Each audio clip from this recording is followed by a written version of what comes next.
My parents demanded I move back home and give them half my paycheck monthly.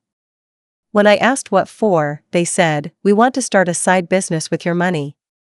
I said, "What if I say no?" My mom whispered, "Then we'll make you regret it."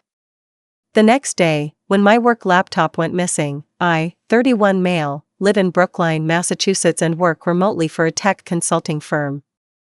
A few months ago, my parents invited me to visit them in Rhode Island under the guise of catching up. When I got there, they told me they wanted me to move back in and give them half my paycheck monthly to fund a side business. When I asked what would happen if I said no, my mom leaned in and whispered, "Then we'll make you regret it." I thought she was bluffing, until my work laptop went missing the next day. What followed was a slow unraveling of everything I thought I knew about family, loyalty, and how far some people are willing to go when they think they're owed something. When I pulled into my parents' driveway, I already had a weird feeling in my stomach. Not nerves, exactly, more like tension. I hadn't been home in nearly a year, and that was by design. My relationship with my parents had always been delicate. One wrong word could set off a cold shoulder that lasted weeks. My mom, May, was the kind of woman who held grudges like fine china. My dad, Dennis, was quieter, a man who followed her lead in nearly everything, even when it clearly made him uncomfortable. We sat at the kitchen table, same one they'd had since I was a kid, still covered in that awful foam marble contact paper. She poured coffee, and they both smiled too much. It was like they were softening me up. "Halden," she said, "we've been thinking it's time for you to move back home." I blinked. "Move back? You'd save so much money," she went on. "No rent, no groceries, and you can work from anywhere, right?" My dad nodded. "Just think of how much easier life would be. You could focus on work, and we could help you out." That's when I knew there was more to it. My parents have never been the help you out types. Then came the pitch. They wanted me to contribute half of my income to the household each month. Not for bills. Not because they were struggling. They wanted seed money to start a side business. Something vague. Real estate, vending machines, Amazon reselling, whatever trending get-rich-quick scheme they had been watching on YouTube that week. I asked, flatly, "What if I say no?" My mom didn't even hesitate. She leaned in, looked me dead in the eyes, and said in a voice that was soft but chilling, "Then we'll make you regret it." I left the next morning before breakfast. At first, I tried to laugh it off. I figured they were just being dramatic, maybe trying to guilt-trip me into giving them money. But the next morning, something felt off. I was back in my apartment in Brookline. Everything seemed normal until I went to log in for work, and my company-issued laptop was gone. I don't have roommates. I live alone. No signs of a break-in, and nothing else was touched. My personal laptop, TV, wallet, all still there. Just the work laptop, gone. I panicked, called IT, and they remotely locked it. They told me they'd monitor for access attempts and flagged the device on the internal network. Then I filed a police report, even though I didn't expect much from it. I didn't even have proof it had been stolen, just that it was missing. That afternoon, I started getting texts. Blocked numbers. Stuff like, "You should have listened to your mother. Money makes things easier. You could have made it easy. Be careful what you choose to value. You might lose more than you expect." At first, I wasn't sure if it was them. But no one else had motive. No one else even knew about that conversation. The more I thought about it, the more I realized how messed up it was. My mom had always been manipulative, but this? This was something else. This was targeted. Deliberate. She meant what she said. I started noticing more things. A call from my landlord saying my moving out notice had been received, except I never sent one. An email to my electric company requesting a cancellation of service. Someone was trying to shut down my life. I decided to go back home, not to talk, but to confirm what I suspected. I didn't drive up the way I usually did. I parked a block away, walked through the woods behind their property like I was sneaking into my own childhood, and waited. I saw my dad come out of the garage holding something black, thin, with a charger dangling from it. It was my laptop. He carried it like it was nothing. Not hidden. Not rushed. Like they'd convinced themselves they were entitled to it. That night, I went to the door. No games, no pretending. My dad opened it, clearly startled. I said, "I saw the laptop." "I know what you did." There was a pause. He didn't try to argue. Just lowered his head and stepped aside. My mom was sitting on the couch, legs crossed, watching TV like it was any other Tuesday. "You actually did it," I said. "You came into my place, stole my laptop, impersonated me to cancel utilities and send fake move-out notices. All because I said no to your pyramid scheme." She shrugged. "We raised you," she said, like that explained everything. "We're owed something for that." I nearly laughed. "You're not owed anything," I said. "Parents aren't landlords collecting back rent on love." My dad tried to interrupt, but I cut him off. "You either give the laptop back or I go straight to the police. You're lucky I haven't pressed charges yet." My mom looked me in the eye, just like she had the night she whispered that threat. Only this time I saw something else. Not confidence. Desperation. My dad went to the garage and brought it back. They never apologized. Not then. Not ever. I left, blocked their numbers, and got a new apartment across town a week later. Changed all my passwords, added two-factor authentication to everything, and even paid to have a security system installed. I told my boss everything, just in case they ever tried to contact the company or dig deeper. IT ran a forensic analysis. Thankfully, no data was accessed before the lockdown. But the damage wasn't just digital. It was emotional. There's a kind of grief that comes with realizing your parents don't love you unconditionally. That to them, you're not a son, you're an asset. A retirement plan. A walking investment with a decent salary they feel entitled to. The worst part? I'm not even surprised anymore. The days after I confronted them were strangely quiet. I thought maybe I'd finally gotten through to them. That maybe the shock of being caught red-handed had at least pushed them to retreat. I wasn't expecting an apology, I knew better than that, but I figured they'd at least leave me alone now. For about a week, things stayed still. No weird calls. No anonymous texts. No sabotage. But then came the email. It wasn't anonymous this time. It was from my mother's old Gmail account, one she hadn't used in years. The subject line was just, "Think about what you're doing." I didn't open it right away. I stared at it for 10 minutes before finally clicking. The message was short. No greeting. No signature. "You think you're punishing us by cutting us out, but you're only punishing yourself. Family is all you have. And we're the only ones who will still be here when everything else falls apart." That's the kind of thing she says when she's cornered, when her control starts slipping. She frames it like a warning, but it's really just a threat in polite clothing. I didn't respond. Just archived it and added the account to my block list. A few days later, I got a call from my Aunt Rochelle, my dad's sister. We hadn't talked in years, not since my grandma's funeral. She sounded hesitant at first, like she was walking across a frozen lake and wasn't sure how deep the cracks ran.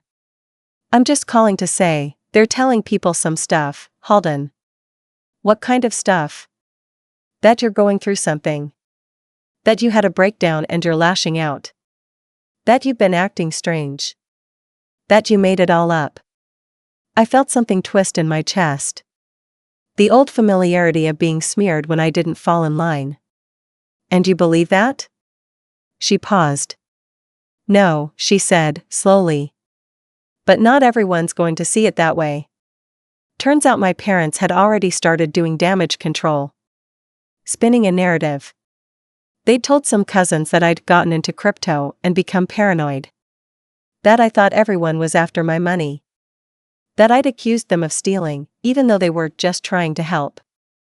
In some ways, that part hurt even more than the theft. Because while I could secure my apartment, lock my devices, and erase digital footprints, I couldn't control what people said behind my back. Especially people who had known me since I was a kid. Who remembered birthday parties and school plays and scraped knees on that damn maple tree. I found myself second-guessing everything. Should I have kept it quiet? Handled it more privately? But the answer always circled back to the same truth: I'd spent my entire life keeping their secrets. Swallowing their dysfunction and calling it normal. This time, I couldn't. Still, I felt like I was slowly losing my mind.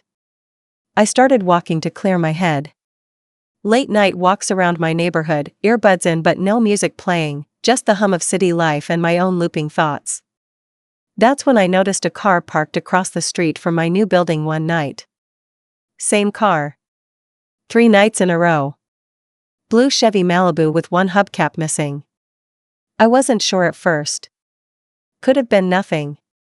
Boston's full of weird cars and worse parking. But something about it felt off. On the 4th night, I took a photo of the plate. Sent it to a friend of mine, Carly, who works in insurance investigations. She ran it for me the next day and confirmed it was registered to Dennis Roy, my dad. They'd found my new place. I hadn't given them the address. I hadn't told anyone in the family where I moved. They had tracked me down. I called the police, not to file a report this time, just to ask what I could do. The answer wasn't much. Since they hadn't approached me or come onto the property, it was technically legal. I could file a pester claim, but that wouldn't do anything unless something happened. That night, I installed 2 more security cameras, one in the hallway outside my door, one pointed at the street. I started sleeping with a heavy flashlight by my bed, the kind you could swing like a bat if needed. It wasn't about being scared. It was about being exhausted.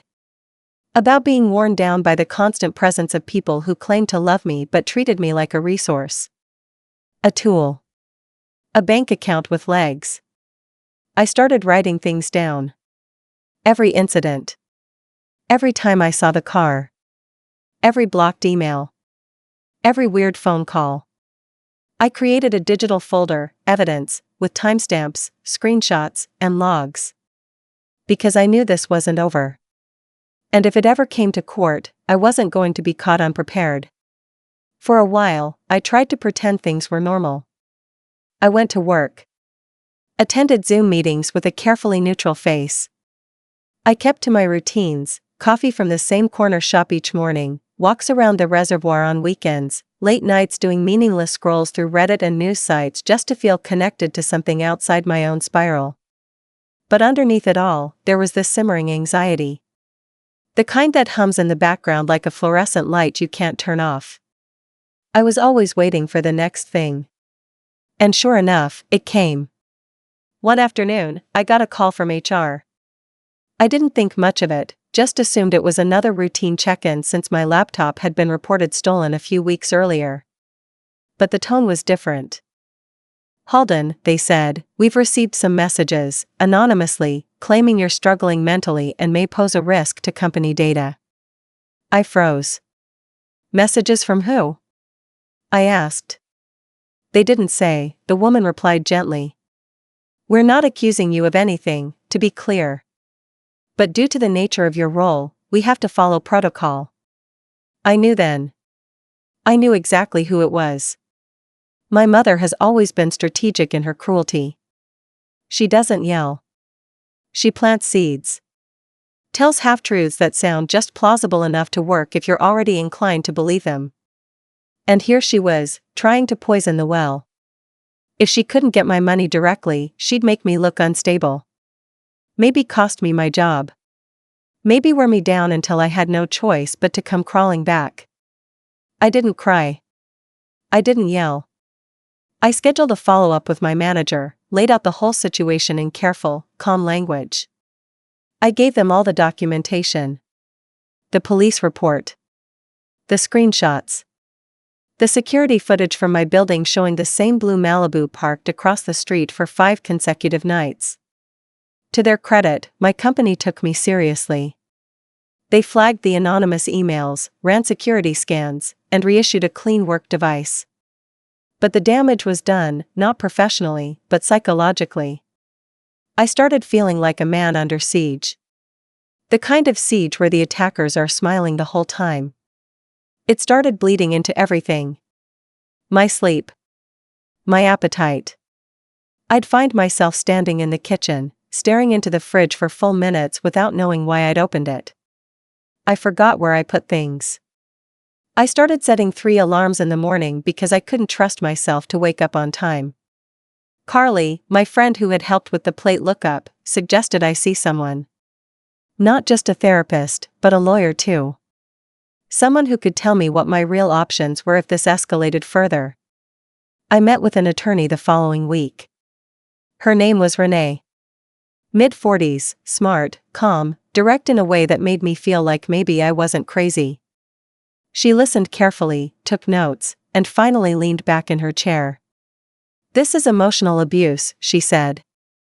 "It's calculated harassment. You've been targeted by people who are using family ties to manipulate and destabilize you." I nodded, but the words didn't fully land. Torment is such a heavy word. You grow up thinking torment looks a certain way: raised voices, slammed doors, bruises. Not fake lease cancellations and guilt-laced emails. "I think it's time we file for a restraining order," she continued. Something in me flinched at that. Like I'd crossed a line I couldn't uncross. Pressing charges was one thing. But a restraining order felt final. "I'll need proof," she said. "All of it. Every text, email, call. Every incident of them showing up at your property." I already had it. Organized. Dated. Labeled in folders like I was preparing for trial. Because in a way, I was. I walked home that evening and passed the same blue Malibu parked down the block. I didn't approach it. Just took another photo from across the street. This time, the driver's seat was empty. But the passenger seat? A grocery bag and a takeout cup from Dunkin' with lipstick smudged on the lid. My mother. They were still watching. Still waiting. And I had no idea what for. The next morning, I went to the gym for the first time in weeks. I figured maybe burning some of the anxiety off would help. And for a little while, it did. I got into a rhythm. Treadmill. Weights. Shower. That clean, quiet buzz that comes after exhausting your body. But when I got back to my apartment, the front desk handed me an envelope. No stamp. No return address. Just my name, typed and printed, on the front. Inside was a single sheet of paper. Centered. No greeting. No sign-off. "You can cut us off, Halden. But we'll still be your parents. And we're not going anywhere. Family is forever." I didn't go upstairs. I walked straight back out the door, envelope in hand, and caught a rideshare to Renee's office. She took one look at the letter and started drafting the paperwork. Filing for a restraining order against your own parents is the kind of thing that doesn't feel real until your signature hits the paperwork. I sat in Renee's office while she typed everything out, and even though I had the evidence, even though I'd lived through every bizarre, violating moment of it, I still felt like I was watching someone else's life. She asked me questions. How long had the pester gone on? When did it start? Were there any physical threats? I answered them as best I could, but what I really wanted to ask was, how did it come to this? When I left her office, it was raining. Just enough to soak through your clothes without feeling dramatic about it. The walk to the T station felt like a scene from a movie I didn't audition for. My parents, my own flesh and blood, were now subjects in a legal motion to be kept away from me. That felt bigger than anything I'd done before. The court date was set for a week later. I had to appear in person to present the case.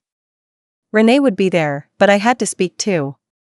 I had to look a judge in the eye and explain that my mother, The woman who used to read me stories before bed was now stalking me, digitally and physically, and trying to dismantle my life from the inside out.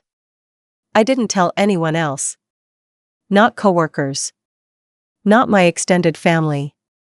Not even my closest friends outside Carly. The fewer people who knew, the safer I felt. A few days before the hearing, something strange happened. I came home from a late-night grocery run and noticed a manila envelope propped against my door. No name, no markings, just sealed. I picked it up carefully. This was beyond the point of trusting anything at face value, and used a pen to slice it open. Inside were 5 photographs. Printed. Glossy. Professionally developed. Each one was a picture of me, taken from a distance. Me walking out of the grocery store. Me sitting at a park bench. Me through the glass of a coffee shop window, sipping an espresso and reading a book. None of them had captions. But they didn't need any. I was being followed. I sat down right there in the hallway, envelope in my lap, and just stared at the pictures. I could feel my pulse in my ears. I didn't cry. I didn't scream. I just sat and stared until the hallway light flickered off automatically. I took the envelope straight to Renee the next morning. She didn't say much at first, just examined each photo, expression tightening. "Now we have more than enough," she said. "This is escalating. We can request emergency restrictions immediately." The restraining order hearing couldn't come soon enough. That night, I did something I hadn't done in years. I wrote a letter. To my mother. Not to send. Just to write. It started out angry. Sarcastic. Spiteful. Then it shifted. I found myself remembering Christmas mornings. The way she used to braid my hair when I was a little boy, before she decided it wasn't manly. The way she cried when I got into college but then refused to help me move in because I was abandoning the family. All of it came back in waves. The love. The control. The guilt. The manipulation disguised as care. And I realized something I hadn't admitted out loud yet: I didn't hate her. I just couldn't trust her. And maybe that's worse. Because hatred is clean.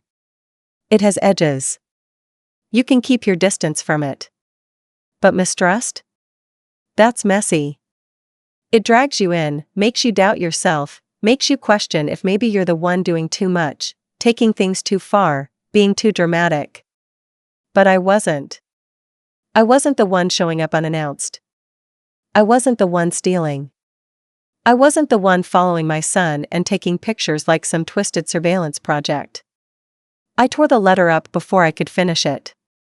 Flushed the pieces down the toilet like some kind of ritual. Let go of the fantasy that if I just explained things the right way, maybe she'd understand. Maybe she'd stop. But this wasn't about misunderstanding. It was about control. And people who need to control you don't let go just because you set boundaries. They see boundaries as insults. As betrayal. 2 days before the hearing, my phone rang. A Rhode Island number I didn't recognize. I almost let it go to voicemail, but something in me wanted to know what game they'd try next. I answered. It wasn't my mother. It was my father. "Halden," he said, voice tired. "Can we just talk?" I didn't answer right away. He continued. "She's not well. You know that. She's been under a lot of stress. Maybe we all have.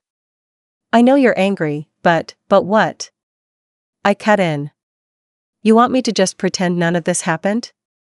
"No," he said. "But maybe you don't have to go this far." I laughed. Bitter and sharp. "You stood there and let her threaten me. You helped her take my property. You showed up at my home like we were still in some kind of sitcom where everything just gets resolved in 30 minutes. He was silent. I think, maybe for the first time, he realized I wasn't that scared, obedient kid anymore. "I'm sorry," he said, finally. It didn't help. Because sorry wasn't going to make me feel safe. Sorry wasn't going to undo the weeks of surveillance, the theft, the professional sabotage attempts. I'll see you in court, I said, and hung up. The day of the court hearing, I woke up before sunrise. It wasn't nerves. It was clarity. The kind that only comes when you've been living under pressure for so long that silence feels foreign. I put on a button-down and slacks, not because I wanted to impress anyone, but because I wanted to look like a man in control of his life. Renee met me at the courthouse. She gave me a nod that said, "You've done everything right." When we entered the hearing room, I saw them already seated, my parents. My mother was in one of her church outfits, hair done like it was Sunday morning. My father looked older than I remembered, like the past few months had worn him down too. They didn't make eye contact with me. I didn't need them to. The judge was middle-aged, firm but not unfriendly. He gave everyone a moment to speak. My parents had filed a statement, of course. Their version of events was a masterpiece of half-truths. They were just worried about my mental health. They thought I was having a breakdown. They'd only tried to check on me. They hadn't stolen anything, just borrowed a laptop I'd accidentally left behind. Renee didn't flinch. She laid out the facts, methodically, chronologically, professionally.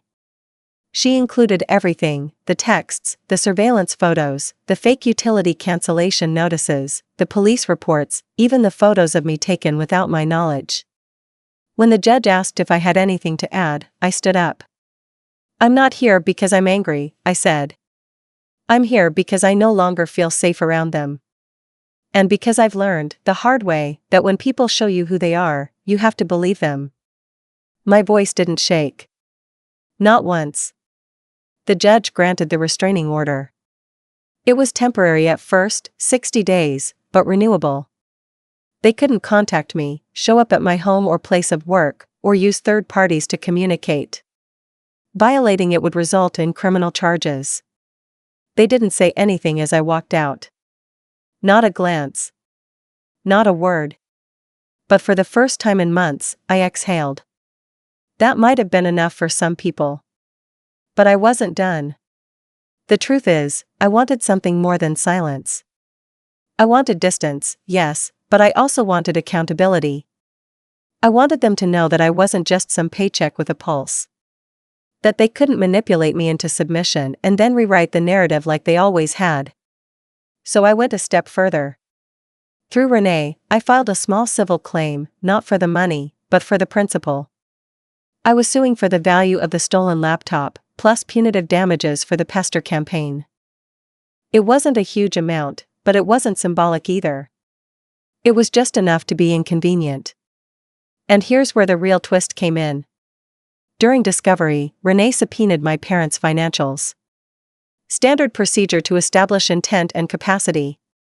What we found was fascinating. My mother had taken out several personal loans under her own name over the last 2 years. Credit cards too. All maxed out. There were payments to shady online business coaching sites, several LLC registration fees in 3 different states, and recurring charges for dropshipping platforms. All signs of failing side hustle ventures. They weren't just trying to build a business, they were drowning in debt, grasping at whatever financial lifeline they could manipulate into existence. And they saw me as that lifeline. That evidence was submitted with the case. It painted a clearer picture of motive. This wasn't parental concern, it was desperation wrapped in entitlement. A week before the civil hearing, I got an email from their attorney. They wanted to settle. I agreed, on one condition. They had to issue a signed written statement admitting to the events that occurred, the theft, the impersonation, the harassment. I didn't need them to mail it to anyone. I didn't even want an apology. I just wanted a record. A piece of paper proving that, just this once, I wasn't the crazy one. They signed it. I dropped the lawsuit. I got the money. I got the restraining order extended for a full year. And then, the final piece of closure came from somewhere I didn't expect. My Aunt Rochelle reached out again. Apparently, word had spread in the extended family, not from me, but from them. My parents had told everyone their twisted version of events. But when people started asking questions, why would Halden go so far? What was really going on? They stumbled. The truth trickled out, bit by bit. My parents' reputation in the family? Tainted. Not publicly destroyed, but strained enough that people kept their distance.